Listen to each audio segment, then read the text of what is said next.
Bienvenidos, queridos amigos, a su espacio de reflexión, análisis y conversaciones políticas importantísimas, como el Guarapo por vertvnoticias.com. Hoy nos ahorraremos la presencia de José Luis Farías, quien es un machista y cogió el día para cuidar a la hija, porque no tiene para pagar cachifa. Hoy nos acompaña un conocido politólogo y dirigente político venezolano de larga prosapia, Gonzalo González. Bienvenido, Gonzalo. Muchas gracias por la invitación. Muchas gracias, Rico, por haberme invitado a tu programa. Y a la quinta, mira, tenemos una quinta ahí para hacer sancocho bien buena. Bueno, el sábado pasado, en los mentideros políticos del país, se comentó el éxito de un foro político. Foro organizado por la Fundación Espacio Abierto, donde la cual Gonzalo es miembro de su Junta Directiva Nacional. Este foro contó con la presencia de encumbrados dirigentes de la MUD que versó sobre la crisis actual política, perspectiva de desarrollo y para dónde va esto. Yo creo que fue un foro muy importante. Sí, bueno, primero quisiera decirle a los televidentes qué es la Fundación Espacio Abierto. Muy bien, bueno. La Fundación Espacio Abierto es una organización creada hace más o menos unos 16 años por un grupo de dirigentes políticos, profesores universitarios, exdirigentes sindicales, que preocupados por la deriva autoritaria que estaba tomando el país, decidieron que era necesario crear un espacio que permitiera la discusión política y para la defensa de la libertad y la democracia. En ese sentido, durante todos estos años... ¿Cuántas veces lo han allanado? Nunca, todavía no hemos tenido, todavía no hemos pasado por esa contingencia. Pero bueno, como decía, nuestra labor, nuestra misión es coayudar al debate político, a que todas las corrientes de pensamiento puedan expresarse libremente, porque creemos que de esta manera enriquecemos el debate político, ayudamos a que el ciudadano venezolano tenga conciencia de lo que nos estamos jugando en este país. De hecho, el año antes pasado estuvimos presentando unos foros donde participaban dirigentes del mundo oficialista con dirigentes de la oposición, en el cual contrastaban ideas, y nos pareció que era un aporte importante para el diálogo, la reconciliación nacional, y para que la gente tenga claro que en este país es necesario que sin abandonar cada quien su posición puedan haber puntos de encuentro que faciliten una salida a esta crisis que estamos viviendo. Eso iba a comentar. Yo soy asiduo a la actividad de Espacio Abierto porque realmente es un sitio de una especie de diplomado en política contemporánea que no cobra entrada, que ocurre normalmente ahí en el Hotel President. Y realmente los ponentes son muy interesantes, pero... como la propaganda de Coca-Cola duran como 30 segundos y venden en todo el país, y acabó la propaganda. Ajá. Usted sabe mucho de política, usted es politólogo y usted es asesor. Ahí se discutió la situación política del país, en un país que está sumergido en algo que, o sea, Venezuela y crisis es signo hoy de sinónimo en el análisis de todos los políticos latinoamericanos. Vamos a un proceso electoral. Por primera vez hay perspectivas serias de cambio de mayorías en el país. ¿Qué significa eso? ¿Qué riesgos son esos? ¿Hay con qué afrontar eso? ¿Va a haber elecciones? ¿Vamos a ganar? ¿Qué está pasando, señor Gonzalo? Bueno, una pregunta fácil. En Venezuela se produjo un cambio político en 1999 con el acceso del chavismo al poder. El chavismo le ofreció a los venezolanos regenerar la democracia, acabar con la corrupción, crear una economía productiva y luchar eficazmente contra la pobreza. Pero todo dice que fallaron, porque de las 4 que dijiste sacaron 0,2 más o menos. Exactamente. El problema es que el modelo que aplicaron, las ideas que le daban sustento a su acción política, eran unas ideas fracasadas, atrasadas, que después de un tanto tiempo lo que nos han llevado al país es un serio retroceso. El venezolano de hoy, el venezolano común, es menos libre, es más pobre, vive menos seguro y está más enfermo porque no hay ni aspirina. Exactamente, pues entonces no hay mayor constatación que esta situación que estamos viviendo de que aquí se ha producido una situación que nosotros no conocíamos, que era la confluencia de dos crisis enormes, como son una crisis política donde se cuestiona seriamente a quienes están en el poder. ¿Se cuestiona desde la oposición o se cuestiona también internamente? Bueno, yo creo que se cuestiona de ambas partes y lo que es más importante, el pueblo venezolano que estuvo mayoritariamente con el chavismo, que creyó mayoritariamente con el chavismo, hoy quiere cambio. Y no quiere cambio por un capricho, sino quiere cambio porque observa que la situación de su vida es una situación sumamente mala, que no se corresponde con las posibilidades que ha tenido el país para precisamente combatir con eficacia la pobreza, hacer que los venezolanos viviéramos mejor, hacernos más libres y hacernos más seguros, pues. En consecuencia, estamos en una situación en la cual Venezuela debe cambiar. Y no debe cambiar para quitar unos y poner otros. Porque esa es una de las cosas que le causa más angustia a la gente.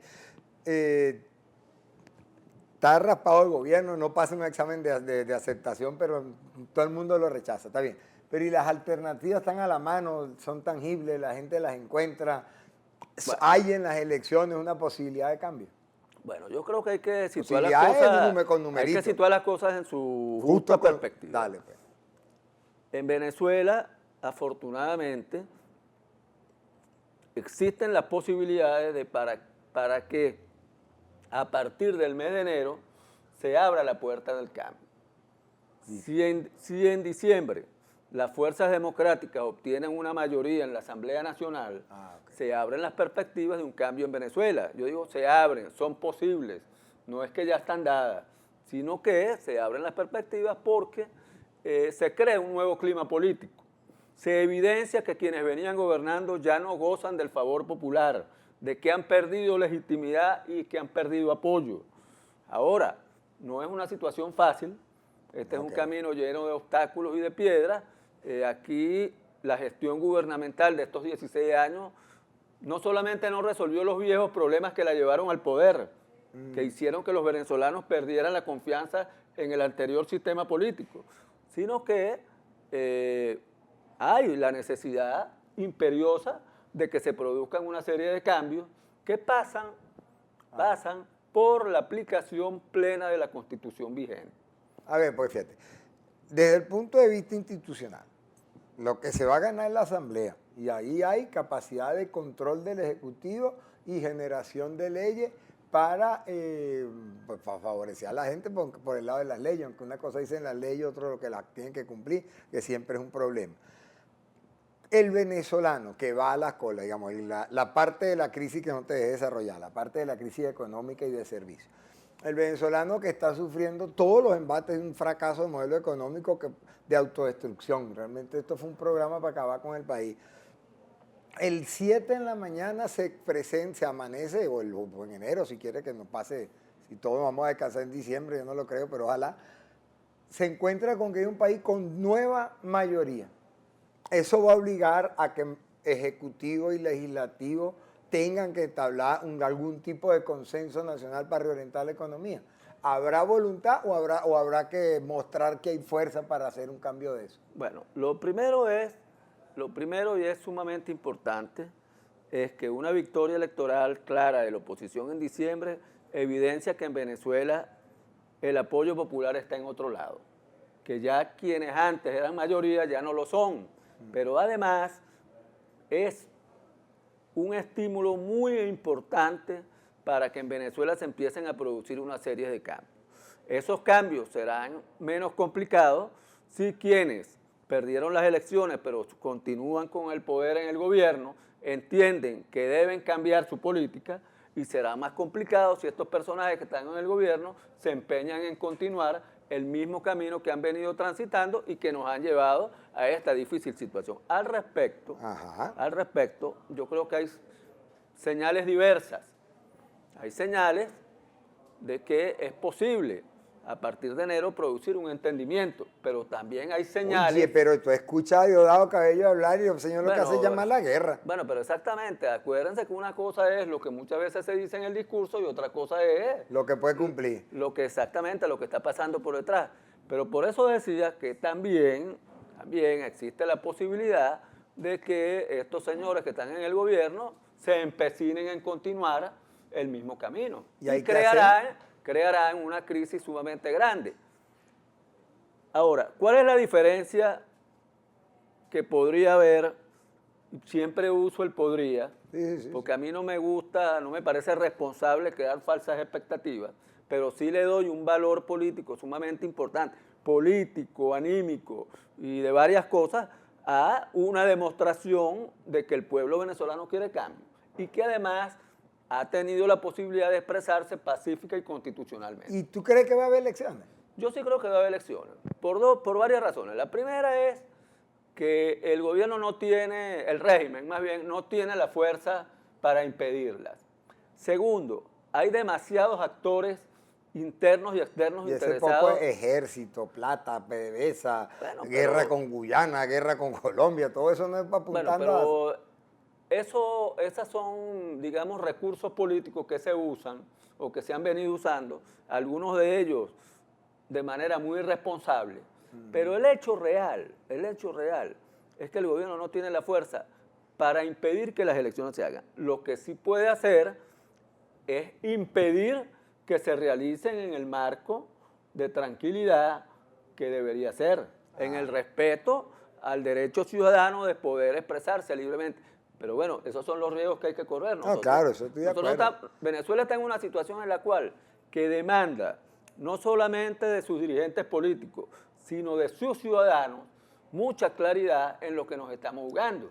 La permanencia, digo yo, en el poder del chavismo, vía impedir estas elecciones o ganarlas, lo que nos lleva es a la profundización de la crisis y nos lleva a algo mucho más peligroso, que es a que la Santa María termine de bajar y en Venezuela se instaure una dictadura. Dictadura a la cual yo no le veo mucho recorrido, pero que podría crear una enorme situación. Tú dices que con la situación internacional es difícil que se mantenga.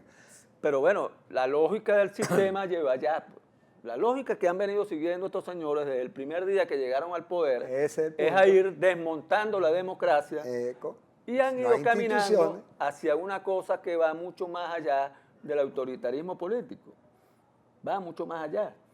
Yo siempre pongo este ejemplo. A mí me parece que todo ese proceso empezó cuando el señor Chávez, ya en el gobierno, en los primeros días de su estancia en el poder, dijo que la Constitución debía consagrar la reelección, puesto que 5 años era muy poco tiempo para poder llevar a cabo su proyecto. Ahí demostró dos cosas: su vocación continuista y el personalismo. Porque ha podido decir, dentro de 5 años, otro de mis compañeros que acompaña este proyecto seguirá llevando a cabo el mismo. Sin embargo, tanto que creó una doctrina Chávez de reelección en América Latina. Ah, bueno, pero además de eso, después hizo todas las cosas que hizo para consagrar un esperpento jurídico que es la reelección indefinida. Sí. A pesar de que el pueblo venezolano se había pronunciado en contra. Pero volviendo a la otra parte, yo soy medianamente optimista porque creo que la experiencia histórica nuestra y de otros países afines demuestran que cuando un país quiere cambiar, es muy difícil que ese cambio no se dé. Puede retrasarse un tiempo, pero ese cambio se dé. Porque no es un cambio simplemente político, es un cambio de paradigma, es un cambio de modelo, es un cambio cultural. Pero hay un cambio cultural, pues fíjate, cuando uno ve, yo veo con mucha preocupación la estrategia de remate electoral del chavismo.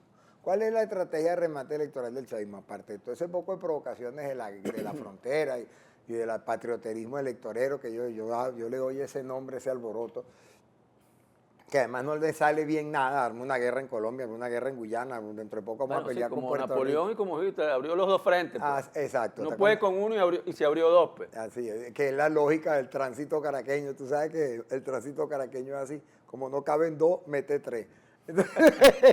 Todo se embotella. Bueno, yo veo una preocupación y es que el gobierno a partir de ayer tiene atiborrado teóricamente, por lo menos por los noticieros, los puertos con un montón de productos, no sé cuántas vacas argentinas, no sé cuántos kilos de leche de no sé dónde.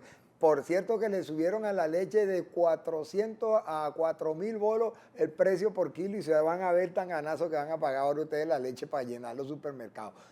Es decir, van a atiborrar los anaqueles de productos y compre todo lo que pueda, señora, guarde atún, guarde papel toalé, peine, ganchito para el pelo, todo, porque eso no va a volver. O sea, está comprando tiempo con crisis. Y eso pareciera que va a responder, creen ellos, que con eso le va a responder la población a darle apoyo electoral. Entonces, si eso ocurre, no hay ningún cambio cultural. Estamos presos profundamente del rentismo de toda la vida. Bueno, es que ese es uno de los dramas. Cuando yo digo un cambio cultural es que la gente está deseando de que las cosas sean de otra manera. Y pasa por eso, por un cambio de actitudes. Ahora, lo grave de lo que estamos viviendo es que el gobierno irresponsablemente insiste en mantener lo mismo. Uno no oye, a la vez de que el gobierno anuncia importaciones, uno no oye, vamos a importar, pero a la par tenemos un plan para reactivar la economía, para reactivar la industria, para reactivar el agro, para reactivar la ganadería. Entonces, esos son unos planes que tienen pies muy cortos, pero además... Sobre todo pues se le acabaron los reales del petróleo. Pero además algunos expertos en materia agroalimentaria, en materia de comercio internacional, dicen que todo eso es insuficiente, que todo eso que están importando no será capaz de producir la sensación en el ciudadano venezolano de que las cosas están resueltas en materia de abastecimiento. Pero es que el problema no solamente es el abastecimiento, ¿sí? Tú lo acabas de decir, cuando tú hablas del precio de la leche. Porque es que el problema no es solamente el desabastecimiento, sino que es que cuando tú consigues a un precio muchísimo más alto. Entonces, tienes una diabólica conjunción de desabastecimiento con inflación. Claro. Cosas que no se había producido en Venezuela durante muchísimo tiempo. Porque inseguridad, porque falta el invierno nada más. Pues. Bueno, o sea, que nevara. Exacto. Eso es lo único que falta, pues. Pero entonces, en definitiva, yo creo que nosotros estamos a la puerta de un cambio, que ese cambio no será fácil, que para que ese cambio se materialice, los ciudadanos que queremos el cambio tenemos que estar conscientes que van a haber dificultades, que la cosa no va a ser fácil, pero que primero tenemos que tomar la determinación de vencer todos los obstáculos que se nos pongan. El principal obstáculo para mí está clarito, es la forma como el gobierno está empeñado en quebrar este país. O sea, si uno no supera ese modelo de deportación de la economía productiva, de destrucción absoluta de todos los mecanismos de mercado que hay en Venezuela, de todos los mecanismos incluso de redistribución racional de lo que se produce, que es lo que está gobernando ahorita. Además, con un incentivo así, yo compro comida a 6.30, la revendo a 800 y en el medio me quedo con el vuelto, que ha generado uno de los mayores escándalos de corrupción. Escándalos no, pues no tiene nombre, pero los mayores monumentos, edificios de corrupción que ha conocido Venezuela, no se rompe fácilmente. Eso, toda la estructura de funcionamiento del Estado y de la relación del ciudadano con el Estado están corrompidas. Bueno, pero exactamente. O sea, es un drama. Pero el problema es que a lo mejor hace unos 5, 6, 7 años, esa corrupción, que también era galopante, no era percibida por el ciudadano común como que le afectaba su nivel de vida, porque bueno, había el dinero producido por los precios del petróleo, había una sensación de que era posible que nos beneficiáramos todos, etcétera, pero ahora no. Ahora el pobre es más pobre, ahora le cuesta más acceder a los artículos de primera necesidad, o sea, que está sintiendo que con la corrupción paga un precio en su calidad de vida. Por eso es que yo digo que la capacidad del gobierno de establecer cortinas de humo que le permitan comprar tiempo son mucho más limitadas, son muchísimo más limitadas que lo que es en el pasado. Por ejemplo, cerca de mi casa hubo un operativo de Mercal. Pues la gente estaba clara, si ese operativo fuese todos los sábados, tú dirías, cónchale, la cosa se solucionó porque todos los sábados yo podía comprar, pero resulta ser que no, fueron una vez hace un mes y no han vuelto más. Pues. Bueno, Gonzalo, nos queda un minuto. Está clarito que aquí ya rapamos al gobierno otra vez como toda la mañana. La perspectiva para que esto cambie es la unidad. Es fuerte, hay que apoyar la unidad, se dan los votos, cómo el ciudadano participa de ese cambio. Mensaje de optimismo para que la gente... Yo le digo a la gente una cosa. Tenemos en nuestras manos la posibilidad de revertir esto que nos está pasando. Y en eso es básico tener claridad que los que queremos el cambio debemos estar unidos. O sea, y debemos, con la MUD. Con la MUD, alrededor de todo ese proyecto que se ha constituido alrededor de la MUD. Que separados no tenemos vida. Que separados tendríamos que prepararnos para una situación mucho más catastrófica que la que estamos viviendo o para unas opciones de cambio que son muchísimo peores que lo que está pasando. Exacto, que tengan que haber cambios violentos o cosas por el estilo, así que mejor votemos, vote todo el mundo, lleve a su sobrino, a su tía, a su abuelita, y porque si no, la perspectiva a la democracia siempre es la guerra y esa no la quiere nadie. Recuerden que la Fundación Espacio Abierto tiene un Twitter que es @espacioabierto, mi Twitter es @rricardorío y nos vemos mañana aquí. Muchísimas gracias, Gonzalo, por la visita tan instructiva y espléndida. Estuviste muy bien. Muchas gracias, pues buenas tardes.